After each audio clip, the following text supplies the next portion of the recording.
Bienvenue. Aujourd'hui, on va se lancer dans une expérience de pensée. Une expérience vraiment vertigineuse. Imaginez un peu, et si les piliers de notre univers, vous savez, le temps, l'espace, la gravité, et si tout ça, ce n'était pas la scène sur laquelle se joue le spectacle de la vie? Et si c'était en fait le résultat même de toutes les interactions qui s'y passent? Alors, pour commencer, posons-nous une question centrale, qui peut même paraître un peu folle. Est-ce qu'un univers pourrait exister sans temps? Juste imaginez ça une seconde. Un univers où le mot temps n'a absolument aucun sens. Qu'est-ce que ce serait? Bon, un univers de potentiel, partons d'une toile vierge. Pour vraiment explorer cette idée, il va falloir faire le vide. On oublie tout. Fini les étoiles, les planètes, même les particules. On va imaginer un état avant le tout début. Une sorte de toile cosmique complètement vierge. Alors, cet état primordial, on pourrait l'appeler la superposition totale. Qu'est-ce que ça veut dire? Eh bien, ce n'est pas un univers avec des choses qui existent déjà. Non, c'est plutôt comme un océan de possibilités infinies. Un océan où chaque futur possible existe en même temps, mais où rien n'a encore été choisi. C'est vraiment ça, un univers de pur potentiel. Et là, les implications, elles donnent le vertige. Pensez-y, s'il n'y a pas d'événement distinct pour différencier un état d'un autre, eh bien il n'y a pas de mesure possible. Pas de mesure, ça veut dire pas de distance, pas de géométrie. Et le plus fou, s'il n'y a pas de moyen de distinguer un moment du suivant, les mots avant et après ne veulent plus rien dire. Le temps n'existe tout simplement pas. Bien. Le premier instant, la naissance du temps. Alors, que se passe-t-il si on vient perturber cet océan de potentiel, cet océan parfaitement calme? Qu'arrive-t-il si une toute petite interaction, un seul choix, vient tout changer? C'est peut-être comme ça que le temps est né. Imaginez, la toute première interaction, la première qui n'est pas liée à tout le reste, elle force le système à choisir. Hop! Certaines possibilités s'effondrent et une réalité concrète apparaît. Et juste par cet acte, une distinction est créée. Il y a l'état de potentiel pur, d'avant l'interaction, et il y a l'état réel d'après.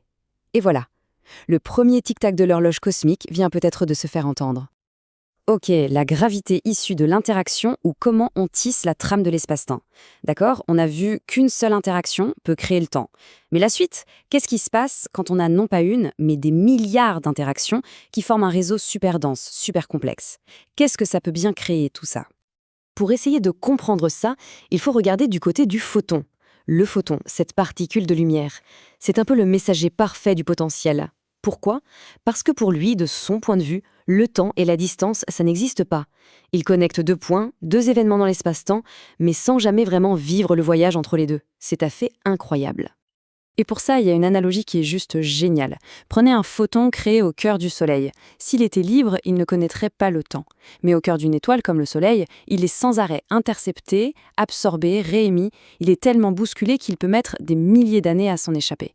Et donc, pour nous, observateurs extérieurs, tout ce réseau d'interactions denses a l'air de ralentir son voyage de façon spectaculaire. Et c'est là qu'on arrive au point crucial. Ce ralentissement, qui est causé par la densité des interactions, et si c'était exactement ça, ce qu'on perçoit comme la gravité. C'est simple, là où il y a peu d'interactions, l'espace-temps est plat, et le temps passe vite. Mais là où il y a beaucoup d'interactions, l'espace-temps se courbe, et le temps ralentit. Du coup, la gravité, ce ne serait plus une force fondamentale, mais une propriété qui émerge de tout ce réseau d'interactions. Bon, passons aux échos dans notre monde avec des paraboles à l'échelle humaine.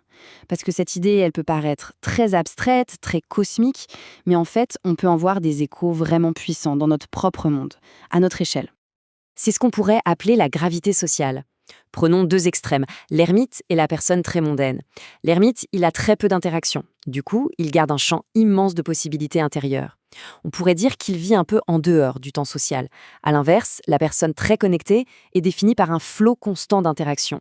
Elle crée une sorte de masse sociale qui attire encore plus d'interactions. Comme une forme de gravité en fait, une gravité sociale. On retrouve la même chose avec par exemple une vallée isolée. Un écosystème qui est coupé du monde, qui a très peu d'interaction avec l'extérieur, va évoluer beaucoup, beaucoup plus lentement. Il va préserver un état qui est plus proche de son origine. Il devient une sorte de message biologique envoyé à travers le temps, un écho vivant d'un passé très lointain.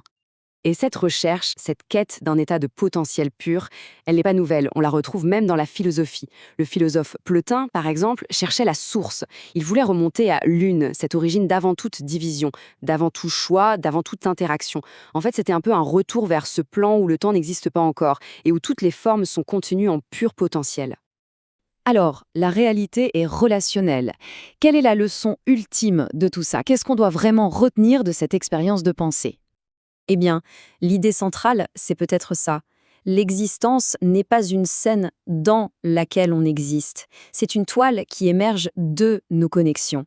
Le temps et l'espace, ce ne sont pas des contenants, une scène vide qui attendrait les acteurs. Non, ils sont la toile elle-même, une toile qui est tissée à chaque instant, par toutes les relations, toutes les interactions entre absolument toutes les choses.